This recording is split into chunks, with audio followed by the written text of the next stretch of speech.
All right. More importantly, and look, how you play in the uniforms is going to influence dramatically whether the uniforms look good or not good. If the Rams are like they were a couple of years ago, all of a sudden those uniforms are going to look pretty good to Rams fans. Who's got the brighter future in their new uniforms? Jared Goff with the Rams or Justin Herbert with the Chargers? Well, yeah, I mean, Jared Goff, of course, has had a very good start to his career. As you know, Mike, I've never been just an absolute blown away huge fan by Jared Goff's talent. Justin Herbert, to me, has superstar potential. Again, he's got to get in the NFL and play, and they got to support him the right way, just like the Rams supported Jared Goff. But I think ultimately, hey, in my draft process this year, you heard me say it. I'm not so sure Herbert doesn't have the most potential or the highest ceiling at any of the quarterbacks that were drafted. We'll see how it goes. But when you're that big and your arm's that strong and you can run that way, you got a chance to be a really, really special player in the NFL. Who's got the better coaching staff between the two teams, Chris? Because, look, we just said no-brainer Sean McVay a year ago, but, as you've said, they're catching up with the Sean McVay offense. Which team's got the better top-to-bottom staff? Yeah, it's close. It really is. And with Wade Phillips not being with the Rams anymore, I think that even closes the gap a little bit more. But I'm still going to go with the Rams there. I am. And Sean McVay kind of being the tiebreaker. One, I think Sean McVay, like we talked about, is going to reinvent himself. I think that's probably a big reason we didn't see their staff at the combine and things like that, because they were going to stay back there and experiment and start putting new things and have new wrinkles within their offense. Both coaching staffs pretty damn good, but I'm going to give the Rams the edge right now because of McVay, the offensive line coach, Joe Barry, who I know there, and of course their success recently. All right, who's got the better chance of leading their division come November? The Rams in the division that has the 49ers or the Chargers in the division that has the Chiefs?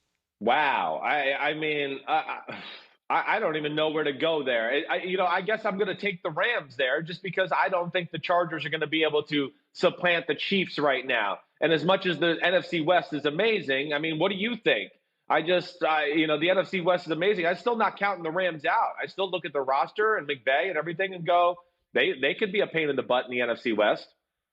I think it's the Rams just because of the Chiefs. If the Rams were in the AFC West and the Chargers were in the NFC West, I'd say the Chargers. I just think the Chiefs are going to continue to dominate that division regardless of who else is in it. And, yeah, it's not going to be easy for the Rams, and they may end up in the basement this year. I think they have to worry about the Cardinals catching them. Look, the worst thing that could have happened to Sean McVay was to be so good, so early, and so young as a coach, because now reality sets in. And when you set for yourself a bar that all of a sudden you can't match, people start wondering what the hell happened to Sean McVay. And you're not being compared to other coaches. You're being compared to yourself from 2 years ago. That's a tough one for McVay to process, and he's going to have to, as you said, reinvent himself in order to get back to where we perceived him to be a couple of years ago. All right, here's a good one. Would you rather coach a defense in L.A. with Aaron Donald on your front line, or would you rather have the other LA defense with Joey Bosa on the edge and Derwin James on the last line of defense? Ooh, man. That is, so are we just counting those two players, or are we taking like the just whole front seven? Just two players. Okay. Aaron Donald. I'm going to take Aaron Donald. All right. Yeah, I'm going to take Aaron Donald because, Joey Bosa and Derwin James, we both know are amazing.